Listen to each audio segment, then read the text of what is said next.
There's a phrase we all know, the law of the jungle.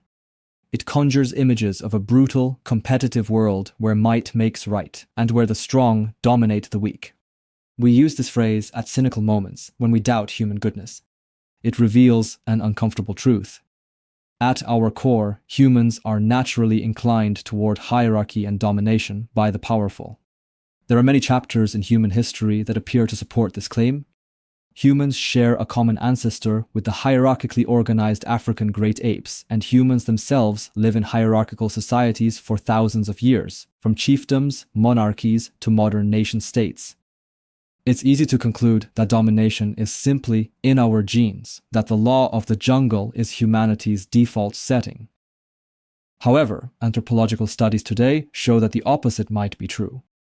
When we look at the small-scale societies from hunter-gatherer bands to tribal communities, which were our ancestors' way of life for hundreds of thousands of years, we don't find strong leaders lording over everyone else. Instead, the rank and file of the community form a coalition that collectively dominates their leaders, keeping them in check and preventing them from obtaining coercive power.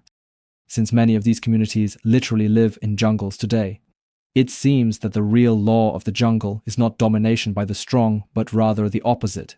The weak collectively control the strong. Anthropologist Christopher Boehm gives this specific social organization a name: reverse dominance hierarchy. Boehm has conducted an extensive cross-cultural survey of 48 simple societies, ranging from the Kung people of the Kalahari to the Iban of Borneo, from Arctic Inuit communities to Amazonian tribes, and provides a detailed taxonomy of how reverse dominance works in these societies, how people act when alpha individuals try to impose their wills on others or when leaders put their own interest above communal welfare. These mechanisms form a spectrum of control, from subtle social pressure to extreme physical sanctions. The most peaceful mechanism is public opinion. Group disapproval is a potent weapon in small-scale societies where social standing and respect are a leader's primary assets. For example, among American tribal people such as the Ashanti and the Navajo, public affairs are discussed in council meetings where the chiefs are pressured to stay in tune with the people. When things get more intense, direct criticisms and ridicule also come into play. Being laughed at or made to feel foolish undermines a leader's status, since one cannot lead without respect. The Kalahari Sun cut down braggarts, and Mbuti pygmies shout down leading hunters who become over-assertive, as do the Shavante. Among the Hadza, when someone tries to become chief or persuade others to work for him, people openly make it clear that his efforts amuse them. Moving beyond verbal rebuke, we have a series of direct actions that people take to control their leaders. The first one is simply disobedience. If a leader gives direct orders without consulting public opinion, they are often met with inaction. Among the Chaco, people turn their backs on a chief who tried to overrule their wishes. The Nuer are known to disobey direct orders or obey them in an insulting manner. Montenegrin tribesmen, who worked with the Russian Navy to defeat Napoleon's Illyrian expedition, had great difficulty in comprehending that Russian sailors had to obey their officers apart from combat. If disobedience is not enough to send a message, disposition and desertion come next. This can be a formal process as practiced by the Iroquois or the Somali, where a council votes a leader out. More commonly, it takes the form of desertion or fission, where dissatisfied members or entire families simply leave the leader's group and join another. Among the Nambikwara, if a chief failed to keep food in supply or had taken too many females for himself, the families under him went to another band. The Yanomamo and Apache would desert a chief who was too eager for war. Among the Andaman Islanders, dissatisfied families would move away if the majority chose an unacceptable leader. If all the measures above fail to constrain the leader, extreme actions like execution or assassination might take place. In 11 of the 48 societies, execution is reported as the ultimate sanction against incorrigibly aggressive or domineering individuals. This might look like mob violence, but it actually reflects the calculated, collective decision to eliminate a threat to the egalitarian order. Examples include the Kung people executing extremely aggressive men, Australian Aborigines handing over a quarrelsome man to a vengeance party, and various New Guinea groups like the Kapauku and Baruya arranging the secret execution of a big man who abused his power by appropriating resources or women. In many cases, the execution is carried out by the offender's own kinsmen to avoid a blood feud, demonstrating the community's unified stance against domination. Boehm argues that the constant vigilance produced by the above measures explains why conflict between leaders and followers is not always reported.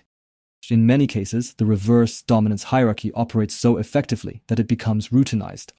Aware of the group's collective power, leaders exercise rigorous self-control, never pushing their prerogatives too far. The threat of sanction is enough to ensure that the egalitarian order remains intact. Boehm believes that from the advent of anatomically modern humans 40,000 years ago all the way up to the domestication of plants and animals in the Neolithic era, it is very likely that all human societies practiced egalitarian behavior and that most of the time they did so very successfully. This brings us back to the question of human nature. Human societies for thousands of years have operated on the principle of might makes right, and we are told that it's because humans are naturally inclined to hierarchy and domination. Now that we have seen how people in primitive societies resist domination and pursue equality, does it mean that humans are naturally inclined to equality and collectivism? The answer is no. Instead of asking whether human nature is good or evil, we should question the very idea of attributing social forms to human nature. Humans have two contradictory impulses, the desire to dominate others and the equally strong determination not to be dominated. Which impulse gets to define social relations doesn't depend on the clash between good and evil in human nature, but rather on specific material conditions that make their realization possible.